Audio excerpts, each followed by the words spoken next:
Okay, for today's video, I'm gonna cook. I'm sure there are a lot of LECHEFLAN lovers from among my subscribers and viewers. Kasi yung LECHEFLAN, isa yun sa mga sinserve during parties, fiestas, and other special occasions. And it's very easy to cook. So, for today's video, I'm gonna show you how I make LECHEFLAN. Okay, start na tayo.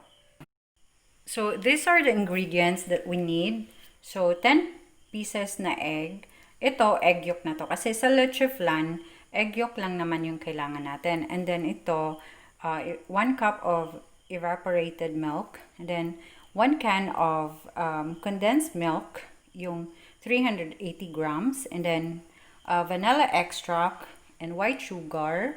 Kasi yun yung tutunawan natin. And then, of course, llanera, yung LECHEFLAN moulder, and then aluminum foil. So, yun. So, ang unang gagawin natin is i-mix natin yung egg yolk. So, medyo dahan-dahan lang hanggang sa matunaw yung egg yolk. So, ito kasi yung way ko pag nagluto ako ng LECHEFLAN. So, yun yung ano ko. Yung iba naman, hinahalo na nila lahat bago i-mix yung egg yolk. Yung sa akin kasi, i-mix ko muna yung 10 egg yolk hanggang sa matunaw na siya. And then, after that, ilalagay ko yung evaporated milk. So, yung 1 cup of evaporated milk. So, i-mix ko ulit yung 10 pieces na egg yolk and then yung evaporated milk. And then, after nito, ito namang condensed milk.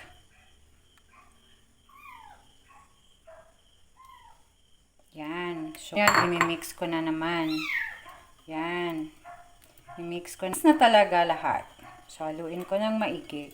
So, iwasan natin na bumula siya. Yan, para fine yung niya, yung LECHEFLAN nyo. Yun. And then, tsaka ko lalagyan ng 1 teaspoon of vanilla extract. And then, mix ulit. Yun. So, ayan. Ito na yung egg mixture natin. So, pagkatapos nito, idisalain ko ng 1 hanggang 2 beses. Pero depende yun sa'yo kung ka na sa 2 sala. So, pwede na yun. Pwede na natin i-transfer sa llanera na may caramel. Para sa akin, dapat natin i-strain or i-sala para maging smooth yung LECHEFLAN natin. So, ito na yung nasala ko na ng 2 beses. So, 'di ba? Ay naman ako sa ganito na mixture, very fine, very smooth. So, 'yon. Ngayon gagawa naman ako ng caramel. So, ito yung process ng caramel. So, maglalagay ako ng 2 to 3 spoonful na white sugar. Pwede naman gumamit kayo ng brown sugar. It's okay lang. So, depende lang naman kung ano yung okay sa'yo. So, ito, yung nakasanayan ko, white sugar yung ginagamit ko. So, maglalagay tayo ng 2 to 3 spoonful nito na white sugar. Yan. So, ito yung ika-caramel natin. So, isasalang natin to sa fire. So, fire.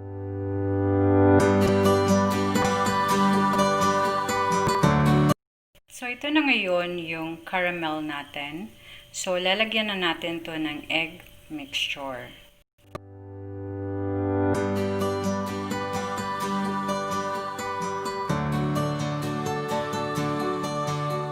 So, yan. Ito na po yung, yung egg mixture natin na nilagay natin sa caramel.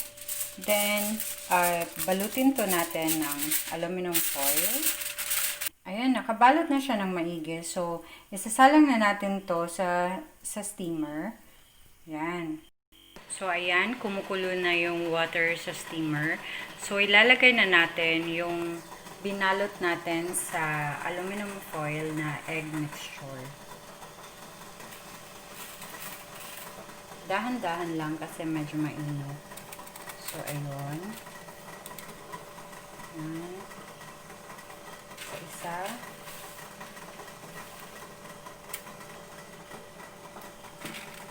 Yan.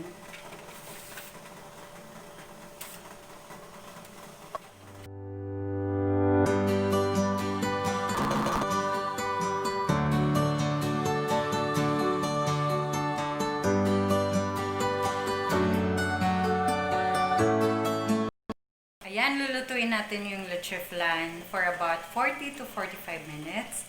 Dapat low lang yung heat niya. Huwag na ito galawin. So, consistent lang dapat. Okay, so antayin lang natin itong maluto. Na yung, ano natin, yung leche flan. So, papatayin ko na. Yan. So, papalamigin muna natin saglit lang, bago natin tanggalin yung takip.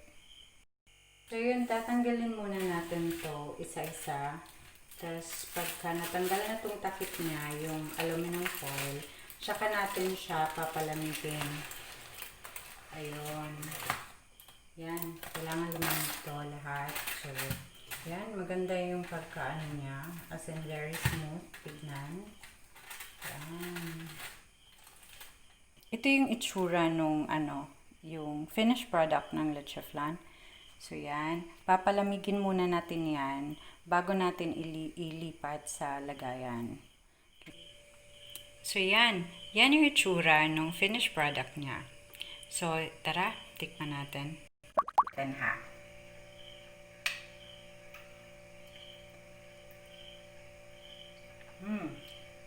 Sobrang sarap. Sobrang creamy niya. And then, hindi siya ganun ka tamis. Tama lang. So, kaya ko to ubusin buong buo. Pero, tira ko na lang to tomorrow. Ang sarap. Lalo na pag, pag may kasamang kape. So, for watching my video, and I hope may natutunan kayo sa video na to. So, kung gusto niyo ulit na magluto ako, so please comment down below. And that's it for now. But before you leave, please don't forget to share and subscribe to my channel to get updates on my upcoming videos. Bye!